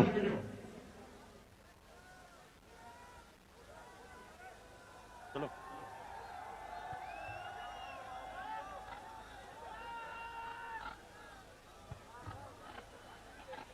हाँ, मरियम की तला दो। हाँ ये लो, ये वाली नहीं, मुझे पता है आप पावर इन इस्लाम। बस ये पुरानी वीडियो वो चलाओ ना, वो जो एवन फील्ड अपार्टमेंट की वीडियो है, जरा सुने तो देखे सही। इनकम इतनी है कि आप कोई प्रॉपर्टी आप ले सकते हैं कि आपने मे फेयर के अंदर जो आपकी 4 अपार्टमेंट्स हैं उनकी 1 अरब से ज्यादा, 1 अरब रुपए से ज्यादा उनकी कीमत है। अब 4.5 अरब तक पहुंच गई है उनकी कीमत। आपने अपनी जो टैक्स में टोटल आमदनी बताई है 94 में 1.5 लाख रुपए है। मुझे ये बताएं कि आपने अरबों रुपए की मे फेयर में प्रॉपर्टी खरीदी कैसे? ये था 10 साल पहले, आज से 10 साल पहले ये। अब उसका जवाब आता है सलमान शहबाज शरीफ का बेटा जो मफरूर हुआ है, वो इसका जवाब देता है। बात ये है कि जिन अरबों रुपए की मे फेयर की प्रॉपर्टीज की ये बात कर रहे हैं, ये तो पहले पता नहीं है। बताएं कौन सी प्रॉपर्टीज है, लाएं, दिखाएं, उसका कोई प्रूफ लाएं। ये कह रहा है, अब ये सुनते रहेंगे जरा, मैं चाह रहा हूं गौर से देखें। 2012 में मैं कह रहा हूं कि इनकी प्रॉपर्टीज हैं, सलमान शहबाज शरीफ का वो बेटा जो किकबैक स्पेशलिस्ट है, वो आके कहता है कि कौन सी प्रॉपर्टीज। अब मरियम बीबी को सुने कि इस तरह मुझे लगा कि आप लोगों को बेवकूफ नहीं बना सकते। मेरी सेंट्रल लंदन में प्रॉपर्टीज तो दूर की बात है, मेरी पाकिस्तान में भी कोई प्रॉपर्टी नहीं है। मैं अपने वालिद के साथ है और मुझे समझ नहीं आई कि मेरी और मेरी वालिदा की और बहन भाइयों की प्रॉपर्टीज ये कहाँ से निकाल के ले आए। अब ये सुन लिया आपने कि किधर से प्रॉपर्टीज निकाल ली। मेरी तो लंदन छोड़े, पाकिस्तान में भी कोई प्रॉपर्टी नहीं। अब देखें, सुने सुने सुने सुने नौजवानों सुनो, एक हदीस है कि शैतान इंसान के गुनाह दुनिया में नशर कर देता है। सुन ले, शैतान इंसान के गुनाह के दुनिया में इसलिए नशर कर देता है क्योंकि अल्लाह अल्लाह हक है। अब जरा आगे चलो, पैनमा का नवाज शरीफ, मरियम नवाज, हसन नवाज और हुसैन नवाज के बैरून मुल्क खुफिया असासों का इंकशाफ। पनामा लीक्स ने बैरून मुल्क खुफिया दौलत का भांडा फोड़ दिया। सुन लिया, पनामा में बैनुल अक़वामी इंकशाफ होता है और जिन्होंने छुपाए होते हैं अपने असासे, वो सारे सामने आ जाते हैं। तो जब ये सामने आ जाते हैं तो नवाज शरीफ के बेटे हुसैन शरीफ क्या कहते हैं, ये जरा सुने। मैं इस बात को तस्लीम करता हूँ कि अल्हम्दुलिल्लाह पाक लेन के ऊपर जो अपार्टमेंट्स हैं वो अल्हम्दुलिल्लाह हमारे हैं। मैं इस बात को तस्लीम करता हूँ कि उनको ऑफशोर कंपनीज नेस्कॉल लिमिटेड और नीलसन लिमिटेड जो है उनको ओन करती हैं। और मैं आपको ये भी अर्ज करता हूँ उनको होल्ड कर रही है इस वक्त मरियम नवाज शरीफ, मेरी हमशीदा जो है। शुक्रिया शुक्रिया, ऐ अल्लाह तेरा शुक्र है, अल हक है, तू सच का खुदा है। तो सबके सामने क्या चीजें आई कि यहां के प्राइम मिनिस्टर ने आपका पैसा चोरी करके लंदन में अरबों रुपए की प्रॉपर्टीज ली और वो बाहर इंकशाफ में सामने आ गई और ये कह रहे हैं कि वो आदमी जो 30 साल से मुल्क के पैसे चोरी करके बाहर लेके जा रहा है, वो कह रहे हैं कि इमरान खान को और उसको एक ही तराजू में खड़ा कर दो। मैं तो 20 साल बाहर कमाई की, सारे पैसे बैंकिंग चैनल से सब कुछ बेच के, सारा मेरा जीना मरना पाकिस्तान में है। और मुझे कह रहे हैं कि उसके साथ मुआवजा करेंगे।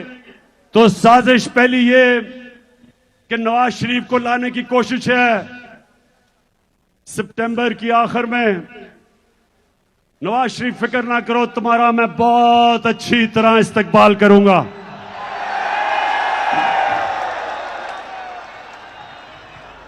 साजिश, एक मिनट है।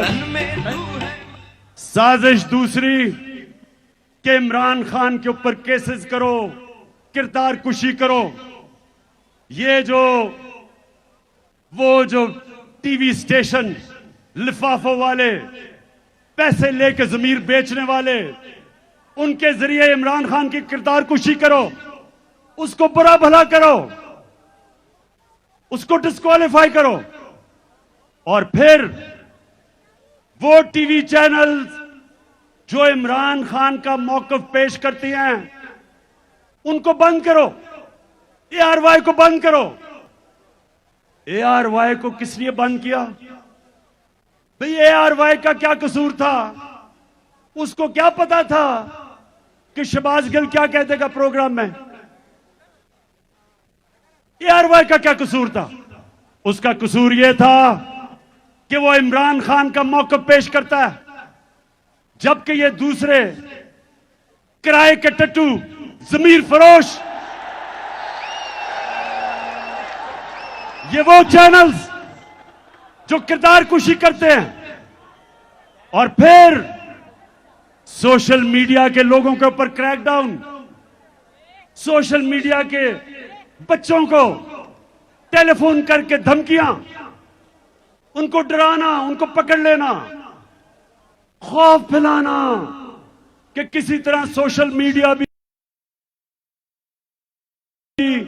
इस मुल्क में इमरान सामने ना लेके आए, उसको भी बंद कर दो।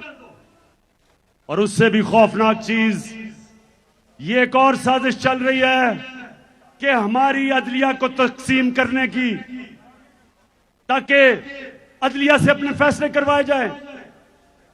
मीडिया का मुंह बंद करो, अदालतों को तकसीम करो, मुल्क में खौफ फैलाओ, इमरान खान की आवाज बंद करो, और फिर इन चोरों को, डाकुओं को हमारे ऊपर मुसल्लत करो जो बैरूनी एजेंडा है।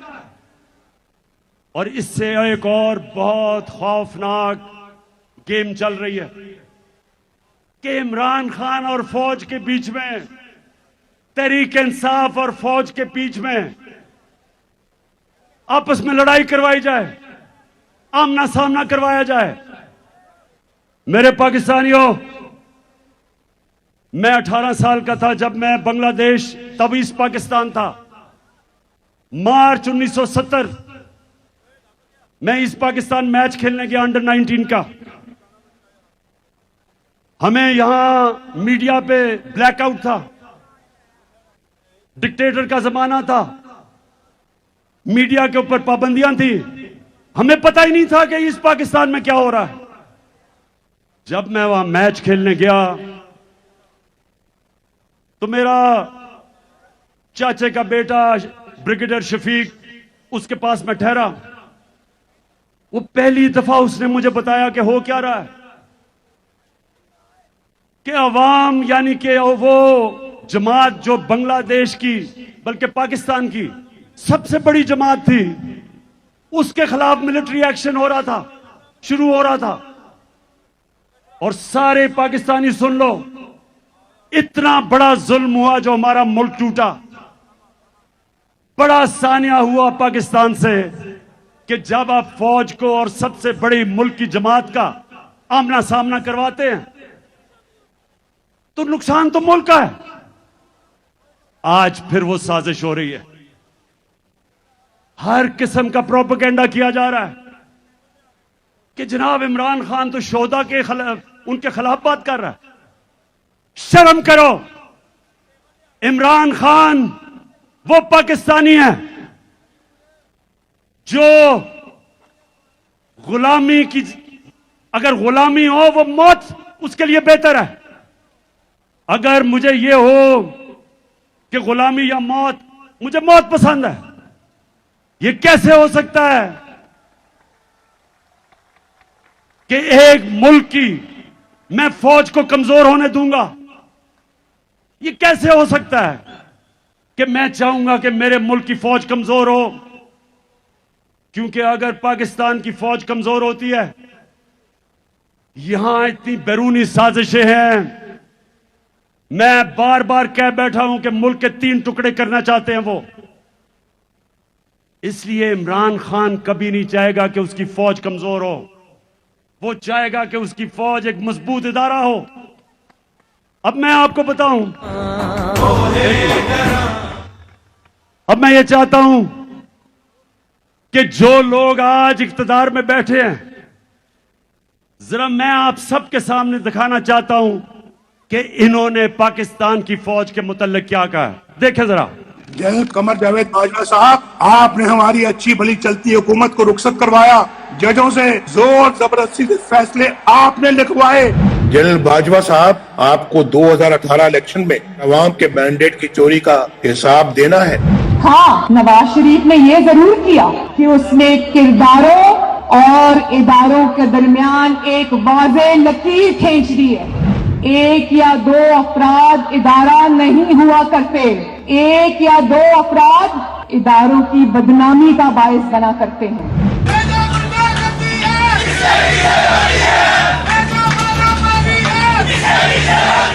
तुम हमें सियासत बतलाते हो, अपने हुदूद में रहो। इसराइल की नौकरी न किया करो। इसराइल के वजीफों पर पलने वाले जनरलों, अपने हुदूद में रहो। बड़े बड़े रैंकों वालों से भी अपने आप को मुहतरम समझता हूँ, तो सीधे हो जाओ।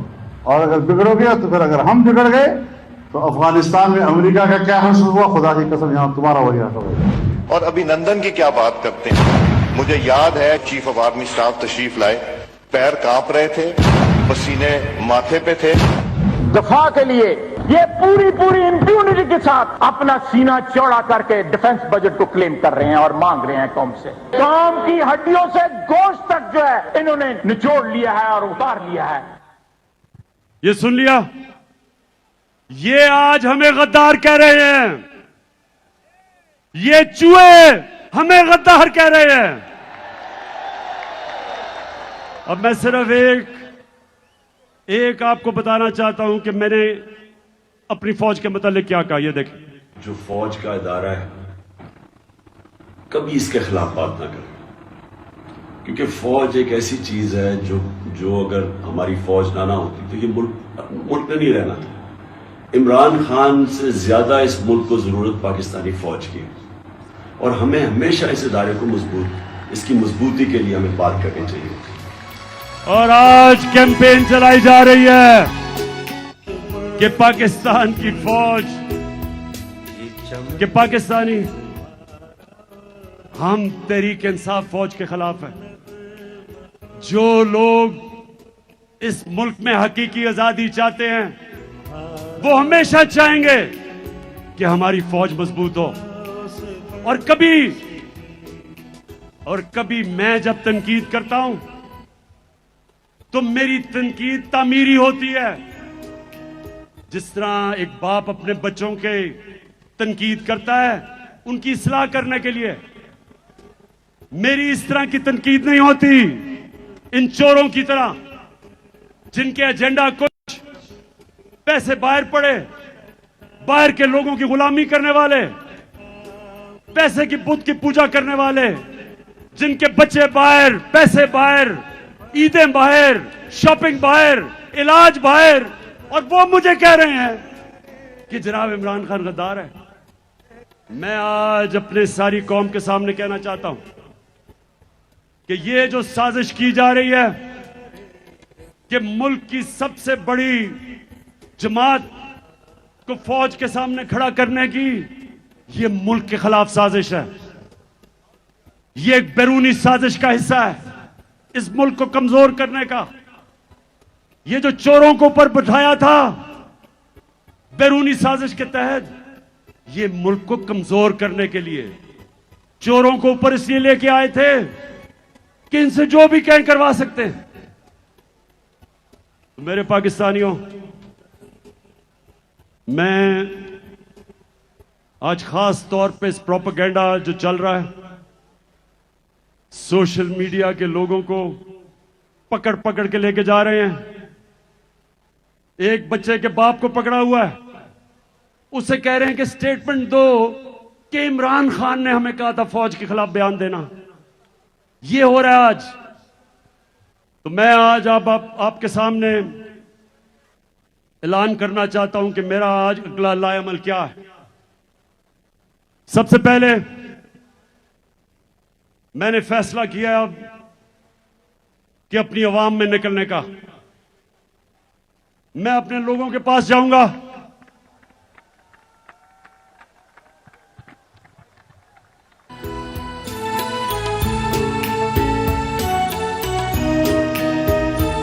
मैं पूरा टूर प्लान बनाया हुआ है। अगले हफ्ते पिंडी जलसा करने जा रहा हूं, उससे अगले बल्कि उसके चंद दिनों के बाद कराची इंतजार करो मेरी, मैं आ रहा हूं। मैंने बड़ी देर से, मुझे मौका नहीं मिल रहा कि ये जरदारी का भी सही माने में मुकाबला करने का। मैं आ रहा हूं इसके पास भी। ये पाकिस्तान का बड़ा लुटेरा जिसने जो जुल्म किया है सिंध की आवाम से, जो गुलाम बनाया हुआ है इसने सिंध के लोगों से, उन बेचारों के ऊपर FIRs, गुंडों से मार पड़वाना, जेलों में डालना, उनका पैसा खा जाना, जहालत में रखना, और सिर्फ इसलिए कि सिंध का पैसा लूट के ये बाहर ले जाए। तो इंशाअल्लाह सिंध में आपके पास भी आ रहा हूं। सखर का भी मेरा प्लान है। हैदराबाद आ रहा हूं, इस्लामाबाद जा रहा हूं, पेशावर तैयार हो जाओ, उधर भी आ रहा हूं, मर्दान आ रहा हूं,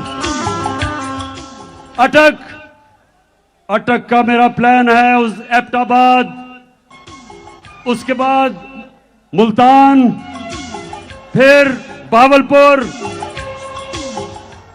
फिर सरगोदा, झेलम, गुजरात, फैसलाबाद और गुजरावाला, और आखिर में कोयटा। आपको भी नहीं मैं भूला, उधर भी आ रहा हूं मैं।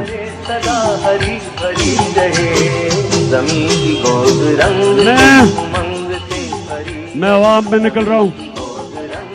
मैं सारी अपनी अवाम को तैयार कर रहा हूं। हमारी हकीकी आजादी की जंग अपने आखिरी और फैसला कुन मरहले पे है। मेरी कौम तैयार हो जाओ। मैंने अपनी सारी पार्टी, उनकी सारी तंजीमें, सबको मैंने पैगाम पहुंचा दिया कि आप तैयारी करें।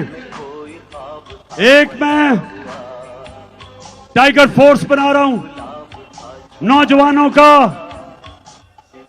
और उसमें हमारी बेटियां होंगी, नौजवान होंगे। जिस तरह तहरीक पाकिस्तान में मेरी वालदा और उनकी जनरेशन ने तहरीक पाकिस्तान में जिस तरह वो घर घर निकली, मैं आज अपनी सारी कौम को कह रहा हूं कि हमारी बेटियां, हमारे नौजवान तैयार हो जाओ। आपने घर घर जाना है।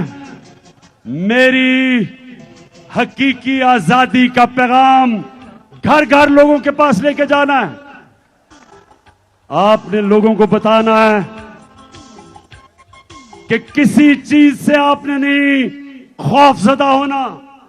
ये आपको डराने की कोशिश करेंगे, जिस तरह इन्होंने 25 मई को की। ये हर किस्म का खौफ आप में पैदा करेंगे। जब तक आपका कप्तान खौफजदा नहीं, तो आपको किसी से डर है? खुदा करे, खुदा करे, खुदा करे, खुदा करे सदा हरी भरी रहे जमीन की गोद रंग से, उमंग से भरी रहे जमीन की गोद रंग से। तो फिर से आखिर में, अच्छा मैं पाकिस्तानियों सुनो आखिरी मेरी बात।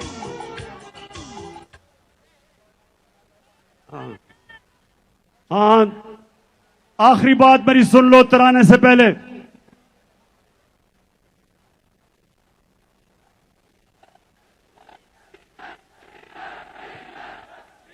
बता हुआ नजर में गुलाब था छुपा हुआ।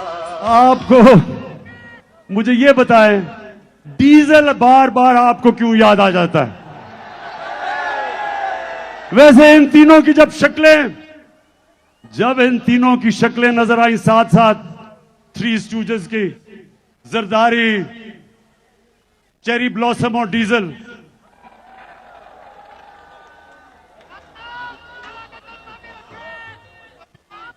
सुन ले, एक चीज मैं चाहता हूं आपसे। एक मिनट सुनिए, एक मिनट।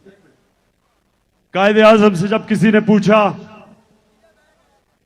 कायदे आजम के बड़े बुरे दिन थे 1937 में, एक सीट जीते वो, बड़ी आराम की जिंदगी गुजारे थे लंदन में, वहां से वापस आए। इलामा इकबाल ने उन्हें कहा था कि मुसलमानों की आपके बगैर लीडरशिप नहीं आती। तो कायदे आजम जब वापस आए तो एक सीट मिली।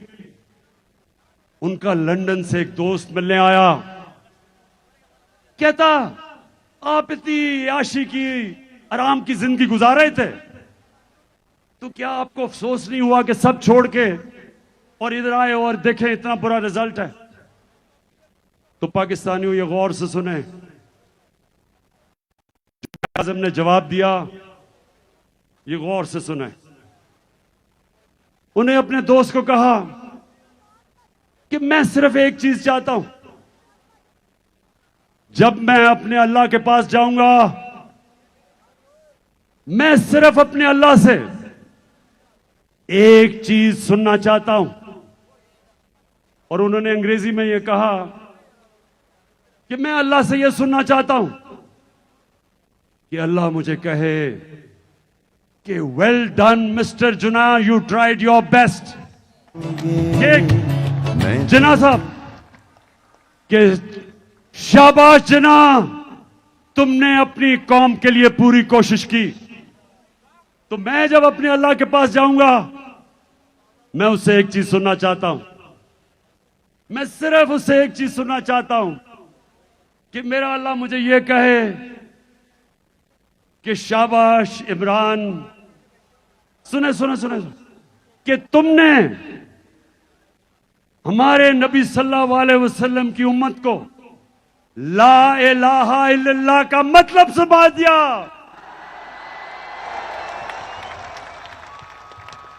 अच्छा, अब मिलके आज हम सारे कौमी तराना 14 अगस्त को हम इस्तकबाल करते हुए गाएंगे। इधर आओ। सलमान ऊपर आ। पाक सरज़मीन शाद बाद, ईश्वरे हसीन शाद बाद, तू निशाने अज़्मे आलीशान अर्ज़े पाकिस्तान, मरकज़े यकीन शाद बाद। पाक सरज़मीन का निज़ाम, क़ुव्वते अख़ुव्वते अवाम, क़ौम मुल्क सल्तनत आइंदा ताबिंदाबाद, शाद बाद मंज़िले मुराद, परचमे सितारा हिलाल, रहबरे तरक्कियो कमाल, तर्जुमाने माज़ी शाने हाल, जाने इस्तक़बाल, साये खुदाए ज़ुल्जलाल। पाकिस्तान। अब मैं नूरुल कादरी साहब को अभी नहीं एक मिनट रोको। मैं चाहता था कि नूरुल हक कादरी साहब हमारे शोधा के लिए दुआ करें।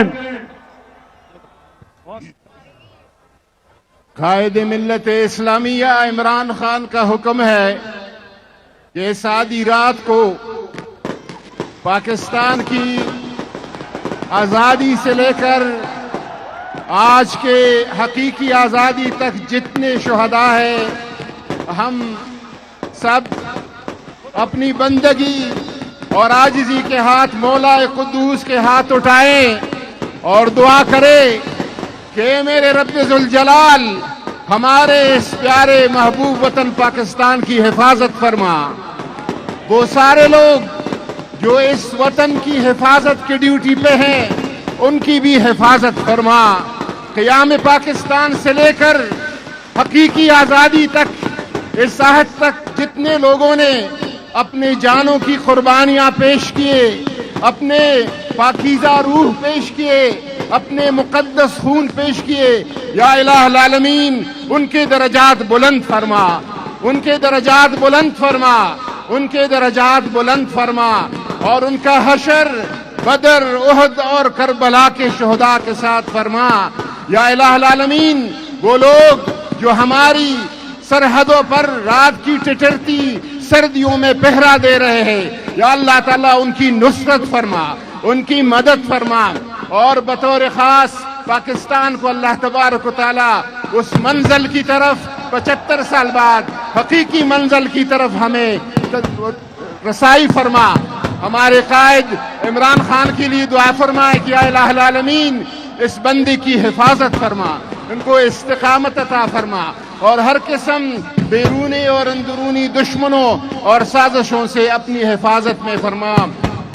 रब्बना ला तुआखिज़ना इन नसीना व अख्ताना रब्बना वला तहमिल अलैना इसरन कमा हमलतहु अलल लज़ीना मिन क़ब्लिना रब्बना वला तुहम्मिलना मा ला ताक़त लना बिह वाफ़ु अन्ना वग़फ़िर लना वरहमना अंत मौलाना फंसुरना अलल क़ौमिल काफ़िरीन व सल्लल्लाहु तआला अला खैर ख़ल्क़िही व नूर अर्शिही व ज़ीनत फ़र्शिही सय्यिदिना मुहम्मद व आलिहि व अस्हाबिही अजमईन। मुबारक हो पूरी कौम को। सबको जश्न आज़ादी मुबारक। एक मिनट, मैं सबसे आखिर में 1 मिनट, बड़े आराम से आपने बाहर निकलना है, लोग बहुत ज्यादा हैं, बड़े देखभाल करके निकलना, आहिस्ता आहिस्ता निकलना, कोई जल्दी नहीं है। हम अभी, मैं आपके साथ ही हूं, अल्लाह जरा लगा दो। जितने लोग बाहर हैं और वो अंदर नहीं आ सके उनसे मैं माजरत करता हूं।